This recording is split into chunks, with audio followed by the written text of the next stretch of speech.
Hello दोस्तों, आज हम हिंदी भाषा शिक्षण के बारे में अपन चर्चा कर रहे हैं। इसमें अपन ने हिंदी शिक्षण विधियों के बारे में पढ़ा था। आज हम पढ़ेंगे भाषा शिक्षण के उपागम कौन कौन से होते हैं, अप्रोच कौन कौन से होते हैं, अर्थात पद्धतियां कौन कौन सी हैं या फिर आप सोपान किसे कहते हैं, वो अपन चर्चा करेंगे। उपागम शब्द का शाब्दिक अर्थ है पद्धति, सोपान, चरण, साधन इत्यादि। परिभाषा जो दे रखी है, शिक्षण में सुधार लाने के लिए, अपने उद्देश्यों तक पहुंचाने के लिए हम जिन जिन साधनों का प्रयोग करते हैं उन्हें आप कहते हैं उपागम कहते हैं। शिक्षण जो अपन प्रक्रिया करते हैं, एक शिक्षक होने के नाते अपने कुछ उद्देश्य होते हैं, अपने कुछ लक्ष्य होते हैं। तो उसमें शिक्षण प्रक्रिया में सुधार लाने के लिए बच्चों को अधिक से अधिक समझ में आए, उसके लिए अपन उद्देश्यों को पूर्ति करने के लिए जिन जिन साधनों का अपन प्रयोग करते हैं, उपयोग करते हैं, जिन चरणों का उपयोग करते हैं, उससे अपन क्या कहते हैं, उपागम कहते हैं। भाषा मूलतः व्यवहार और प्रयोग का विषय है। यह व्यवहार का विषय है। सामान्य दैनिक जीवन में इसमें भाषा के बिना अपन जी भी नहीं सकते हैं, अपने विचारों को प्रस्तुत करते हैं, अर्थात क्या है, व्यवहार का विषय है। इसका ही क्या किया जाता है, प्रयोग का विषय भी कहा गया है। भाषिक तत्वों का ज्ञान भाषा, व्यवहार और प्रयोग की दक्षताओं को विकसित करता है। भाषिक तत्व कौन कौन से हैं, तो एक तो हो जाता है वर्ण है, शब्द हैं, और एक क्या आ जाता है, वाक्य आ जाता है। नेक्स्ट बात करते हैं भाषा शिक्षण के उपागम की बात करते हैं। तो भाषा शिक्षण के दो उपागम हैं कि एक तो होता है पाठ संसर्ग उपागम होता है, रचना शिक्षण उपागम होता है। दूसरा दे रखा है रचना शिक्षण उपागम हो जाता है। फर्स्ट अपन चर्चा करेंगे पाठ संसर्ग उपागम कौन कौन क्या होता है, कि इसमें क्या होना चाहिए। तो पाठ्य पुस्तक के पाठों को पढ़ाते समय यथासंभव भाषिक तत्वों की जानकारी प्रदान करना इसके अंतर्गत आता है। जब जब आप विषय वस्तु को पढ़ा रहे हैं तो उसमें यथासंभव यानी उसमें बीच बीच में जो होता है भाषिक जो तत्व होते हैं, वर्ण हैं, शब्द हैं, वाक्य हैं, इनके जानकारी अगर बच्चे को प्राप्त करते हैं, बच्चे को प्रदान करते हैं, तो इसके अंतर्गत आ जाएगा। पाठ में आए हुए शब्दों वाक्यों के आधार पर उनका उच्चारण क्या होगा, जैसे जो भी शब्द आए हैं या वाक्य आए हैं तो उनका उच्चारण क्या है, उन शब्दों का अर्थ क्या है, शब्द रचना किस प्रकार से हुई है, या वाक्य रचना जो है संबंधित दक्षताओं को विकसित करना इसका उद्देश्य आ जाता है। यानी जो है शब्द का अर्थ से पर्यायवाची शब्द आ जाता है, जैसे में रात है, रात का और क्या अर्थ हो सकता है। यहाँ फिर अपन कविताएं कभी कभी पढ़ते हैं तो रजनी, इन पर सब प्रकार के शब्दों का उपयोग होता है। तो इस रजनी का अर्थ क्या होता है, तो यहाँ पर जो हो जाता है रजनी रात हो जाता है, शब्द का अर्थ बताया जाता है। कोई ही शब्द है तो उससे उच्चारण क्या हो रहा है, किस प्रकार का उच्चारण है, तो उसके बारे में उनको जानकारी प्रदान की जाती है। अगला जो बिंदु हो जाता है भाषा तत्वों के शिक्षण में भाषिक कार्य व्यावहारिक हो जाता है। यानी अपन जो है व्यवहार में इसका उपयोग करने लग जाते हैं। तो भाषिक तत्व का के शिक्षण में भाषिक कार्य क्या हो जाता है, व्यावहारिक हो जाता है, क्योंकि हम जिस भाषा का ज्ञान दे रहे हैं उसी भाषा में अपन बच्चों से क्या करते हैं, वार्ता करते हैं। तो यह परिभाषिक कार्य का ज्ञान जो होता है कैसा हो जाता है, व्यावहारिक हो जाता है। विषय वस्तु ग्रहण करने में सहायक होता है। जो भी विषय वस्तु अपन ग्रहण कर, अगर भाषा का नॉलेज दिया जाता है तो जो भी विषय वस्तु ग्रहण कर रहे हैं तो अपन जल्दी समझने लग जाएंगे। यानी उस भाषा को जल्दी कोई भाषा समझ में आ जाती है तो उस भाषा में जो लिखित जो विषय वस्तु है वो आपको जल्दी से समझ में आ जाएगी। नेक्स्ट बात करते हैं प्रसंगानुकूल हो, प्रसंग के अनुकूल होना चाहिए, और पाठ्य विषय अथवा रचना विकास में से संबंध होना चाहिए। पाठ पढ़ाते समय विद्यार्थियों को भाषा तत्वों के ज्ञान और प्रयोग की क्रियात्मक शिक्षा दी जानी चाहिए। यानी क्रियाशीलता के आधार पर क्रियात्मक शिक्षा बच्चों को दिया जाना चाहिए। अगली बात करते हैं यहाँ सिद्धांतों और नियमों के जो चक्कर से परे प्रत्यक्ष उदाहरण द्वारा प्रयोग और व्यवहार की दक्षता विकसित होती है।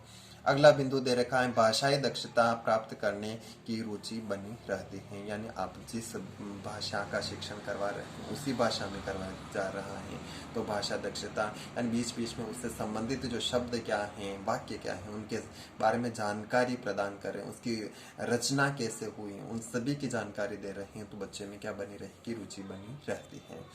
पाठ संसर्ग उपागम में भाषा शिक्षण के बारे में अपन चर्चा करते हैं तो सबसे पहले होता है उच्चारण शिक्षण करवाया जाता है। सबसे पहले बच्चे को क्या करवाया जाता है, उच्चारण, उसका उच्चारण बच्चा कर पा रहा है या नहीं कर, उच्चारण शिक्षण दिया जाता है। बाद में वर्तनी शिक्षण, फिर शब्द शिक्षण, फिर वाक्य शिक्षण करवाया जाता है।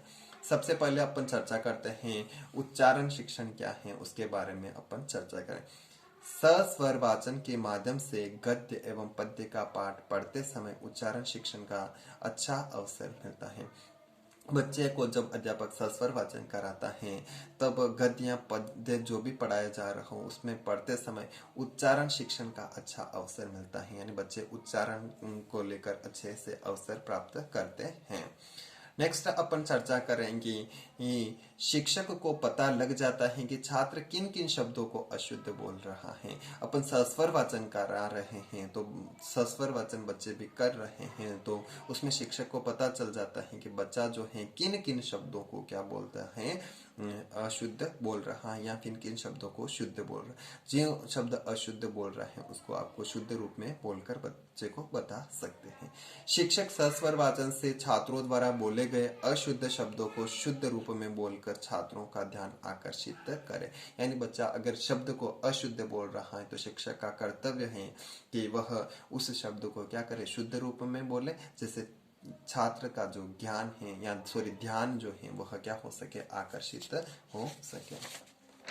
नेक्स्ट बात करते हैं कि वाक्य स्तर पर उचित बलागात, जो भी अपन वाक्य पढ़ा रहे हैं तो उसमें उचित बलागात होना चाहिए।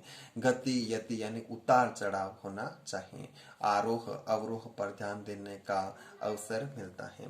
जैसे अपन कोई कविता पढ़ा रहे हैं, कविता शिक्षण करवा रहे हैं तो वीर रस से संबंधित है तो उसमें वीर रस का भाव होना चाहिए, उसमें बलागात होना चाहिए, गति उचित होनी चाहिए। आरोह अवरोह यानी उसमें शब्दों या फिर कह सकते हैं आवाज का बढ़ना या घटना उसमें होना चाहिए। शुद्ध उच्चारण के लिए है यह योग्यता आवश्यक है, यानी शुद्ध उच्चारण करना है तो ये सारी की सारी योग्यताएं क्या होनी चाहिए, आवश्यक होता है। काव्य पाठ में सस्वर वाचन की विशेषताओं पर अत्यधिक महत्व दिएगा। काव्य का अगर पाठ कराया जा रहा है तो उसमें सस्वर वाचन की जो विशेषता है उनको अत्यधिक महत्व है।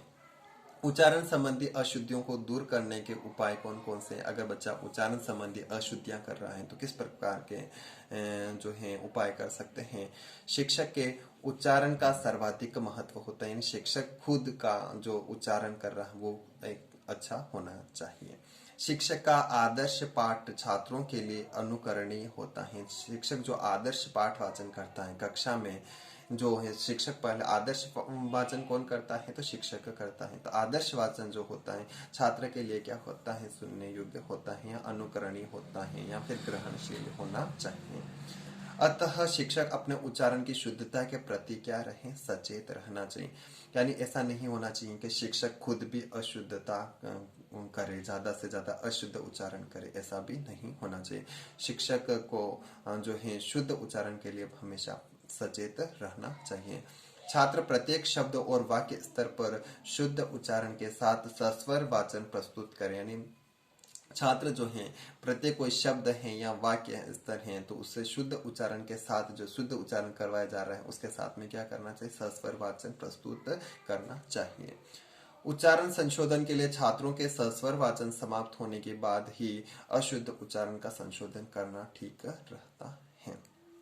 नेक्स्ट बिंदु जो आ जाता है, शुद्ध उच्चारण के अभ्यास की दृष्टि से पाठ में आए हुए ऐसे शब्दों को श्याम पट पर लिखा जाना चाहिए जिसमें छात्र सामूहिक रूप से गलती करते हैं। ऐसे बहुत शब्द होते हैं जिसमें जो छात्र होते हैं अशुद्ध उच्चारण करते हैं, जिसमें सारे के सारे जो बच्चे हैं या अधिकांश बच्चे जो अशुद्ध उच्चारण कर रहे हैं उनका आप शिक्षक का कर्तव्य है कि उसको वह श्याम पट पर लिखें और वह क्या करें, उसको शुद्ध उच्चारण करके बताएं कि इसका शुद्ध उच्चारण ये होता है। पद्य पाठों में संधि, समास, लिंग, वचन, प्रत्यय, उपसर्ग आदि के कारण शब्दों में परिवर्तन रूपों के उच्चारण के यथेष्ट अवसर मिलते हैं। यानी संधि हो सकती है, समास होता है, लिंग है, उनके सब जो आदि के कारण जो शब्द बनते हैं, शब्द में परिवर्तन होता है, उनके उच्चारण के भी यथेष्ट अवसर मिलते हैं। वर्तनी शिक्षण की बात करते हैं तो वर्तनी शिक्षण में शिक्षक जिन शब्दों में छात्र ज्यादातर गलतियां करते हैं उनकी ओर छात्रों का ध्यान आकर्षित करते हैं। ज्यादातर जो छात्र जो हैं गलतियां करें उनकी ओर छात्रों का क्या किया जाता है, ध्यान आकर्षित किया जाता है कि बच्चे आप यहाँ पर गलती कर रहे हो। वर्तनी शिक्षण में ये होता है। कठिन शब्दों को पहले ही छात्रों को बताकर शाम पट पर लिख दिया जाए ताकि छात्र अशुद्धियों से बच सके। अब पाठ पढ़ाने से पहले ही जो कठिन शब्द हैं जिसमें छात्र की संभावना रहती है कि वह अशुद्धि करेगा, तो वह आप पहले ही आप शाम पट पर लिख दीजिए ताकि वह छात्र जो है अशुद्धि से क्या कर सके, बच सके। शब्द शिक्षण की बात करता हूँ। शब्द शिक्षण में शब्द के अर्थ बोध द्वारा यानी शब्द का अर्थ बताकर कर सकते हैं, या शब्द की रचना कैसे हुई इस प्रकार से शब्द शिक्षण करवा सकते हैं। विशिष्ट शब्द प्रयोगों के ज्ञान द्वारा यानी विशिष्ट जो शब्द हैं उनके प्रयोग करके भी आप उनका ज्ञान करवा सकते हैं। नेक्स्ट अपन बात करते हैं शब्द के अर्थ बोध द्वारा, यानी शब्द के अर्थ बोध की बात कर रहे हैं, यानी उसका अर्थ बताकर बात कर रहे हैं। अर्थ होने उसकी समझ विकसित करके अपन बात करते हैं। तो पाठ शिक्षण में के समय पर्यायवाची, विलोम शब्द, अनेकार्थी जैसे शब्दों का शब्दार्थ बताया जाता है। यानी शब्द कोई भी, जैसे आपको दे रखा अमृत, अमृत के जो है बहुत सारे जो पर्यायवाची हैं वो बताकर भी इसका आप शब्दार्थ बता सकते हैं। विलोम शब्द का भी आप शब्दार्थ बता। अनेकार्थी, एक शब्द के अनेक जो अर्थ होते हैं वो सारे के सारे बताकर आप बच्चों को शब्द अर्थ का बोध करवा सकते हैं।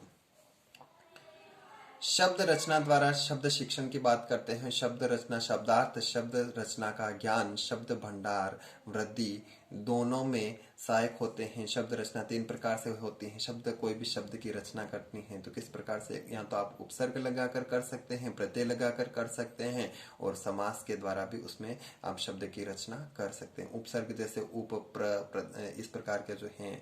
प्रत्यय में जैसे आ प्रत्यय लगा सकते हैं, और बहुत सारे जो प्रत्यय होते हैं वो आप लगा सकते हैं। समास के द्वारा भी आप इसमें शब्द रचना करवा सकते हैं। विशिष्ट शब्द जो होता है, विशिष्ट शब्द प्रयोगों के ज्ञान द्वारा शब्द शिक्षण करवाया जा सकता है कि पाठ में आए हुए कठिन और नए शब्दों का अर्थ ही नहीं बताना बल्कि ऐसे नए नए अनेक शब्दों से परिचय करवाना शब्द रचना प्रक्रिया से परिचय शब्द का सही परिस्थितियों में सही प्रयोग से भी होता है। ऐसा नहीं सिर्फ कठिन जो आए हैं नए शब्द का अर्थ ही बताना इस विशिष्ट शब्द प्रयोग में शब्द शिक्षण का उद्देश्य होता है। यानी इनका प्रयोग नए नए अनेक जो होता है उन और नए नए जो होते हैं केवल पाठ में आए ही नहीं कि और अपने जो शिक्षक को जानकारी में होते हैं अनेक प्रकार के शब्द उनसे भी परिचय करवा सकता है।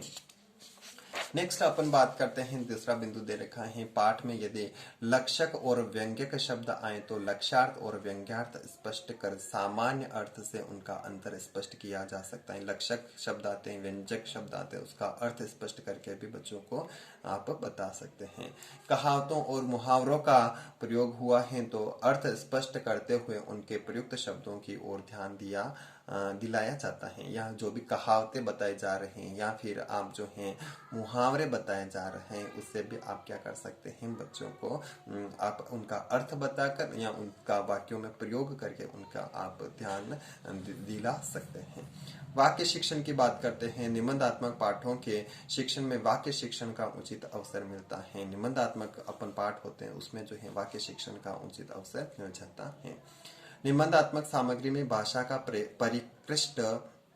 परिष्कृत परिनिष्ठित सुंदर रूप होता है। निबंधात्मक आप भाषा को व्यवस्थित रूप से आप सुंदर तरीके से जमा कर आप क्या कर सकते हैं, आप बता सकते हैं कि इसका इस प्रकार से प्रयोग होता है। यानी एक अच्छी भाषा, एक स्किल, एक कला के रूप में आप उसको बता सकते हैं। पाठ में आए लोकोक्तियों और मुहावरों का अर्थ भी विद्यार्थी के सामने स्पष्ट होना चाहिए। जो पाठ में जितने भी लोकोक्तियां हैं, मुहावरे हैं, आए हैं, उनका जो है अर्थ भी बच्चों को स्पष्ट होना चाहिए। ऐसा नहीं कि बच्चों को अर्थ बताएं ही नहीं, अपन गति से आगे बढ़ते जाएं। तो बच्चा अगर लोकोक्ति या मुहावरे पाठ के बीच में जो आया है अर्थ ही स्पष्ट नहीं कर पाएगा तो वह सीख नहीं पाएगा। नेक्स्ट बात करते हैं वाक्य शिक्षण के लिए। वाक्य शिक्षण के लिए विषय वस्तु बोध एवं विचार विश्लेषण संबंधित कार्य करते समय शुद्ध वाक्यों में ही उत्तर देने या कथन प्रस्तुत करने पर बल देना है। यानी वाक्य शिक्षण जो भी करवाया जाए तो विषय वस्तु बोध हो या विचार विश्लेषण संबंधी जो कार्य हैं करते समय शुद्ध वाक्यों में ही उत्तर देने या कथन प्रस्तुत करने पर बल देना, शुद्ध रूप से ही इनका प्रस्तुत करना चाहिए। अगला बिंदु जो होता है, शिक्षक जो है पाठ विकास में शीघ्रता के कारण, पाठ का अगर शीघ्रता करता है सिलेबस करवाने के चक्कर में शीघ्रता के कारण शिक्षार्थियों के उत्तर जो है अपूर्ण तथा बेमेल या शिथिल वाक्यों में स्वीकार कर लेता है और आगे बढ़ जाते हैं। यानी कभी कभी शिक्षक जो होता है जल्दी जल्दी में क्या करता है, जो छात्र के अपूर्ण जो उत्तर हैं उनको भी नहीं यानी उसको क्या कर लेता है, उत्तर पूरा बोलता ही नहीं है, उससे पहले ही स्वीकार कर लेता, हाँ चलो ठीक है इस प्रकार से, या बेमेल यानी उससे कोई मेल नहीं खाता है तो भी स्वीकार कर लेता है तो और आगे बढ़ जाता है शीघ्रता के कारण। तो ऐसा नहीं होना चाहिए। इसमें छात्रों में अधूरे या अशुद्ध वाक्य रचना की गलत आदत पड़ जाती है। अधूरे या फिर अशुद्ध जो वाक्य होते हैं उनकी गलत हैबिट पड़ जाती है। Thank you. मेरे चैनल को अधिक से अधिक सब्सक्राइब करवाना आप भी करना, बेल आइकन को दबाना मत भूलना और लाइक बटन दबाना और अधिक से अधिक विद्यार्थी को शेयर करना ताकि आप की तरह वो भी इसका अध्ययन कर सके और मैं भी अधिक से अधिक वीडियो उपलब्ध करा सकूं। Thank you.